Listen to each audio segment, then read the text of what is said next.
Good day, Sir Alan. I'm your reporter for today. My name is Angela Labajo, and I'm going to tackle about Malulu's Constitution. Malulu's Constitution is the first important document ever produced by the representatives. It is anchored in demographic traditions that had their roots on American soil.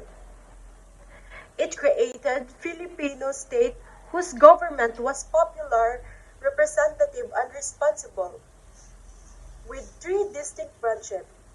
Those are the executive, the legislative, and the judicial. The Malulu's Constitution was enacted on 21 January 1899. It was the basic law for the first Philippine Republic. It was written in Spanish, which was official language of the Philippines at that time.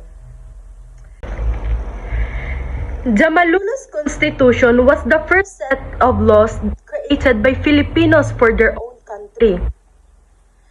Mao ni ang pinakaunang balaod nagihimo mismo sa mga Pilipino para sa atong kaugalingong country, sa atong kaugalingong nasod. Before this, the Philippines was ruled by Spain. So this document proved that Filipinos were capable of running their own independent government. Constitution was anchored in demographic traditions. This means they built government for freedom and the rights of people. We were inspired by other demographies like United States. So na-inspired ta sa laing mga independent country like United States. So we have three branches of government. We have the executive, the legislative, and the judicial.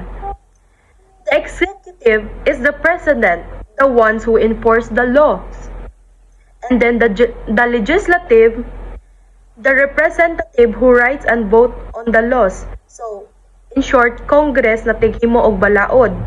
And then judicial, it established, the courts and judges who interprets the laws. So in short again, korte tig-interpret sa balaod. So it established First Philippine Republic. It became official, enacted on January 21, 1899. Significance: this made the Philippines the first republic in Asia.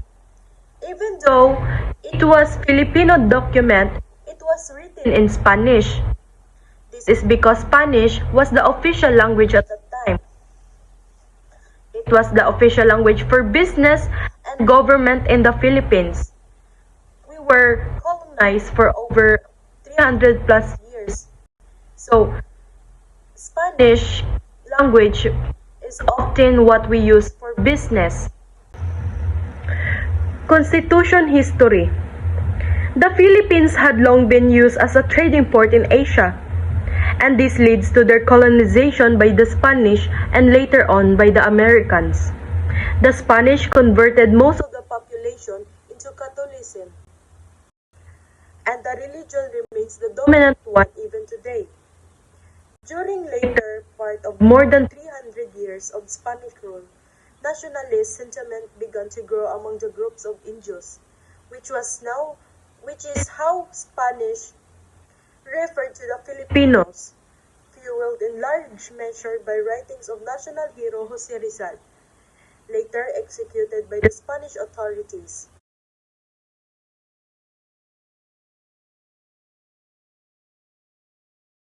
And other illustrados, the Filipinos intelligentsia. A revolution was launched again. The Philippines was a great location for trading goods. So it means buying or selling goods in Asia. So powerful countries like Spanish and Americans take interest. So first, the Spanish colonized the Philippines for over 333 years. And then American took over. And Spanish converted Filipino to Catholicism. Even today, hundreds of years later, this remains the dominant religion in the country. The Spanish ruled for over 333 years towards the end of the time. The Indios, this was the insulting name the Spanish called the Filipinos. While the Indio literally just means India or East Indies, because the explorers thought that we were Indian or East Indies. In the context of Spanish colonization in the Philippines, it became a derogatory racial slur.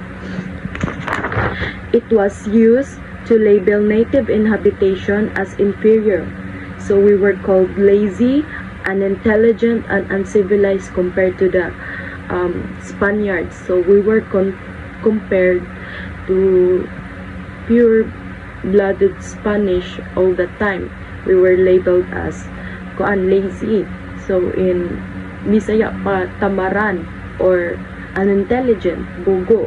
So it wasn't just a name, it was a legal status. If you were Indio or a Filipino, you had fewer rights and you had to pay more taxes than the mixed race or the mestizos or the Españoles or pure-blooded Spanish. So we felt the unfairness of the way they treat us. So we started to feel a sense of nationalism. So we began to realize we wanted to be our own nation, free from Spain. So it was fueled by the educated Filipinos known as ilustrados. It means the intelligentsia or smart class. So the most famous one is Jose Rizal. His writings opened the eyes of the Filipinos to the abuses of Spanish. Because of this, the Spanish authorities executed Jose Rizal. So, he was convicted of 3 crimes by Spanish. Those are rebellion, sedition, and illegal association. Rebellion is for allegedly enticing the Katipunan religion, and then the sedition for his writings. Katong duha ka buok, the Noli Me Tangere and the Il Filibusterismo. So it criticized the government and the church. So illegal association for funding the organization of La Liga Filipina. Spain and the revolutionaries declared Philippines independence in Kawit, Cavite on June 12, 1898. What became known as the Congress was convened on September 15, 1898, and the first constitution, called the Malolos Constitution, was proved on January 20, 1899, ushering what is called the First Philippine Republic in Spanish-American War of 1898. The revolutionaries sided with the Americans, hoping with the defeat Spain independence be granted by the U.S. to the Philippines. This, however, did not happen after Spain ceded or sold the islands to the United States in Treaty of Paris. The U.S. immediately proceeded to brutally suppress the Philippines' independence. The Declaration of Independence, June 12, 1898. The revolution led by Emilio Aguinaldo successfully declared that the Philippines is free from Spain. This happened in Kawit, Cavite. This is why we celebrate Independence Day on June 12. And then after declaring independence, the leaders didn't just sit around, they got to work. Wala na sila time mag-celebrate, nagtrabaho din sila. And then September 15, 1898, they gathered Congress, a group of representatives to make laws. And then January 20, 1899, they approved the Malolos Constitution. This established the first Philippine Republic. It was a proud moment because we had our own government. We have our own independent government. So the betrayal, but it didn't last long because the Americans choose to betray the Philippines. So I'm going to discuss the betrayal of the Americans. While the Filipinos were fighting Spain, the Americans were also fighting Spain. The Spanish-American War. The Filipinos revolutionary sided with Americans. They thought if kung tabangan nila ang United States sa aning nga war, ang United States will also help Philippines to be free from Spain. So, but in reality, it did not happen. Spain lost the war against the US, but instead of leaving Philippines alone, Spain ceded or sold or gave up the Philippines to the United States. So in an agreement called the Treaty of Paris, so it was discussed by the Group 1. So if you remember, so Spain actually sold Philippines to $20 million. So in present times, it was roughly $43 billion. So instead of granting the Philippines independence, the United States decided to take over the Philippines as a new colonizer. When Filipinos resisted, the United States military or US military brutally suppressed them. This leads to the Philippines-American War. So this is the biggest betrayal of the Philippines. So, and it's wided or it was cited as the most humiliating and tragic moments in the Philippine history. Not simply because money changed, but because of what the transaction means or represented regarding the humanity, the sovereignty, and the efforts of the Filipinos for their country. So it was very it was even joke or it was even joke that the fate of the Filipinos could be decided by the foreign powers in the hotel room in Paris. So in exchange of a check. So it was very humiliating for the Filipinos, and it was tragic. Envisioned at the Revolutionary Congress and created by John 18, decree had and several aims to promote the interests of the Filipino through passage of and to serve in the exclusive and adversary of the Filipinos through the passage of and to serve and the executives and advisory body on September 15. So Aguinaldo formally and the Revolutionary Congress at the Church of the and Malolos later elected. So ang Malolos Congress this year is usa na sa pinakadako nga milestone na diri sa Pilipinas. So next is the brief and existence the Malolos Congress and its and the Philippine history of the or only for two and archivements the ratification of the independence of September 29, 1898 and for many of the Malolos Constitution which watched by President Aguinaldo on January 21. So kani disaster is kuan siya kanang kani sila sir kay walay magdugay aning nga representative sa Malolos ug Mabini nya. Kay kani para kang Mabini is dili na siya angay nga buhaton nga usa ka constitution, kay kani siya sir is nahinganglan ni siya og kanang taas nga panahon sir ba nya. Mas importante para kaniya nga maligunon og una nga ang mga kuan sir ba kanang gahom sa mga ehekutibo nga pinaagi sa suporta sa Kongreso. So mao na siya sir.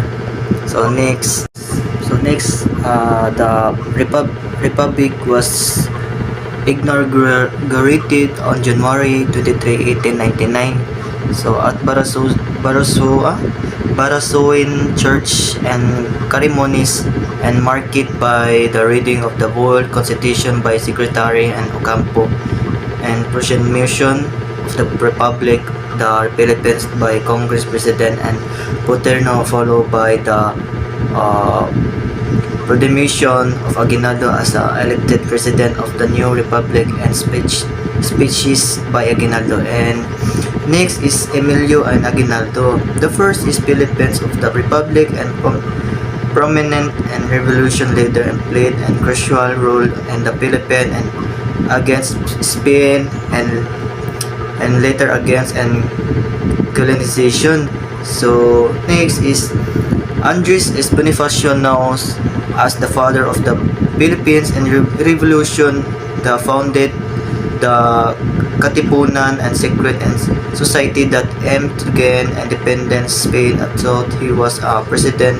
Contribution were vital to the movement. So kanisa sir is Emilio Aguinaldo is una ni siya nga president nga republika nga leader sa revolution sa mga kuan sir ba sa Castilla ug mga Amerikano.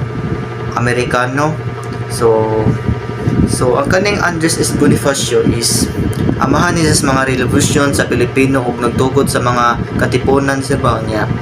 Ang next is Apolinario Mabini, kaning unan nila sir is ministro ug kuan mga tawag ni mga leader nga tiglaraw sa kanang mga kuan sir ba mas tiglaraw sa mga revolution. So next is so ang kaning Emilio and Jacinto ay kani Apolinario Mabini is mao to siyang istorya ganiya key adversary and to the Aguinaldo. Mabini served the first and prime minister and recognized for the contribution to the revolutionary. So next is Emilio and Jacinto. So a member of the Katipunan and associate of the Bonifacio and Jacinto, what a influential and revolutionary ideas truth is. So kanisa sir is kanisa sir kanang kanay kauban ni sa mga Bonifacio sa Katipunan sir ba nya mo na siya nagsulat sa mga tawagan na mga sa mga ideolohiya sa mga revolution sir ba. So mo to siya sir. So thank you.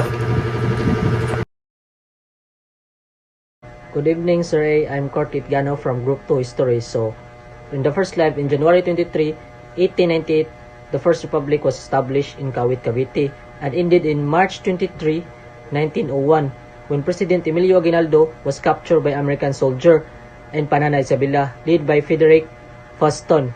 Then, there are many reasons nga nung agi nagdugay ang First Republic because wala ni suporta ang mga international countries sa atong pag-proclaim sa atong independent country. Sa unsol sa Treaty of Paris, nasa giyagkuanan sila agreement dito ang Amerika ug Spanish nga ang American may multi-cover sa Philippines ni matag sila sa Spain og $20 million.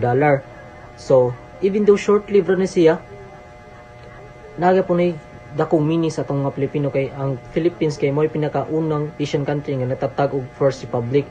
Then also nag-symbolize ni siya strength and freedom sa to sa mga Pilipino, even though sa mga struggles na nahitabo nilaban gyapon ta. So in the next slide, in 1880s to 1890s, Jose Rizal and Marcelo H. de Pilar lead the propaganda movement. Langgol sa for peaceful reform under Spanish colonial rule. So nagbuhat sila og kanang novels nga La Surrealidad, El Filibusterismos, No Limit ang Hiri, og essay and speeches para ma-expose ang abuses sa Spanish colonial rule para ma-awaken ang Filipino national consciousness ug ma-push ang reform para sa equality and freedom of expression. So, kani nga reform ni Rizal ug Marcelo H. Del Pilar nag-give nig idea sa atong First Republic. So, pag December 30, 1896, na-execute si Jose Rizal by firing squad sa Bagong Bayan, also known as Luneta Park in Manila. While si Marcelo H. Del Pilar, he died because of illness pag July 4, 1896 sa Barcelona, Spain. So next slide, so niuli na si Emilio Aguinaldo gikan sa Hong Kong. Wala kay ni pahuway sa dito nagligalingaw, but nagplano si Emilio Aguinaldo mo palit og armas para iya ipadayon ng revolutionary. So pag uli din na ng Emilio Aguinaldo, so naputol dito ilang gipirmahan dito o agreement dito sa Biak na Bato. So nakasugod nagkagubot ito mga lain-laing lugar sa Pilipinas. Kay nag-away na, nagkagubot na suko ng mga Pilipino. So gisugod din sa mga Pilipino ang Spanish kay ilang gi-colonize naman to ang Bulacan, Manila, Cavite, Daghan Bato. Then ato by that time gitabangan sila sa mga Amerika. So that time nakadaog kita mga Pilipino sa Spain. So nabalik to nato ang tong mga lugar nga gisakop sa Pilipinas doon. Adto na din gi-first giwagayway sa mga Pilipino ang pandila sa tong Pilipinas. Then na-liberated na o nabalik na sa tuang mga gisakop sa Spanish nga lugar. So other next slide. So ari na pag June 12, 1898 ari na giproclaim na ni Aguinaldo ang first independence sa Pilipinas adto sa iyang balay, adto gid sa Kawit Cavite, adto gid sa Bintana. Dito gi wagayway ni Emilio Aguinaldo ang first flag sa atong Philippines ug the first anthem sa national anthem sa atong Pilipinas para magpakita nga free na gid ta sa mga Spain nga nisakop sa tuwa sa 300 years katuig ta gisakop ana nga kolonyal. So next slide magbini na diri that time nakarelas na sa mabini nga magtukod og local government para sa atong country sa pag June 1898. So si mabini day mo ni ang brain of the revolutionary sa utos ni Emilio Aguinaldo nga i-organize ang mga katong na liberated na mga lugar gikan sa katong Spain gisakop adto din gitapok ang mga chief town sa Popular Assembly para dito mag-vote kung kinsay mo represent sa each town nga may mukupot ato nga time. Then pag humana to nakapili na silang mga leader, so ato na nagsugod na dito og kuan kinsay mo kuan na ng lugar kinsay kuan nga elect na ni Aguinaldo kung kinsay ipangbutang diha nga lugar that time government. So mao to sir, thank you.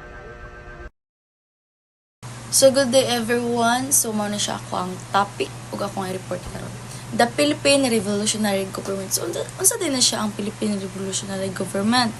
It was defined as a forcible and violent overthrow on an established civil authority, political system, or government.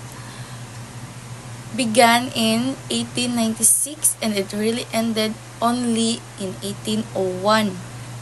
A revolutionary government was initially established by the Katipunan with the outbreak of the Philippine Revolutionary in 1896. As the Katipunan Supreme, President Andres Bonifacio reformed its Supreme Council into a cabinet still with 1892 with the intention of becoming of a shadow of government. So sa ato pa, ang Philippine Revolutionary Government is mao ni siya ang panahon nga so sa ato pa ang Philippine Revolutionary Government mao ni siya ang mga panahon nga nakipag-away ang mga Pilipino sa Kastila para makabot nila ang kalayaan.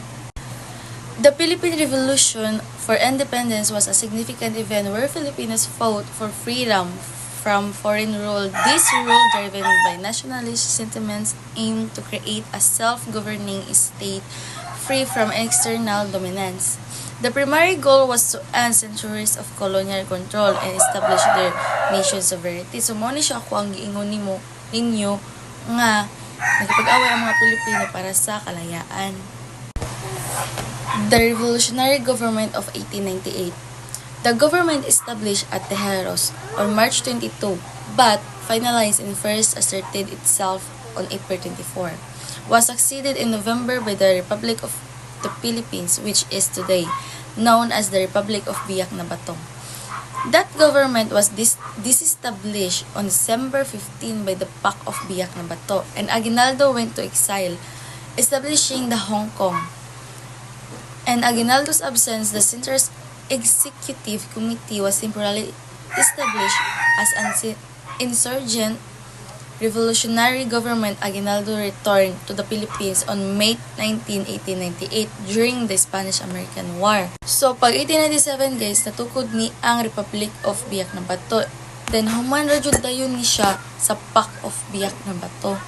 Og niadto si Emilio Aguinaldo sa Hong Kong. O pagbalik niya, ihang gidayag ang Philippine Independence. So, guys, mauna to siya. So, causes of the revolutionary. Nganong naa may revolutionary? Causes of Spanish, the official and press. Persecution of Filipino leaders who defended the right of their fellow countrymen. Filipino desires to regain their independence. Discovery of the Katipunan and Bonifacio Calls Revolution. So, mauna to siya everyone. So, mauna siya ako ang report. Thank you.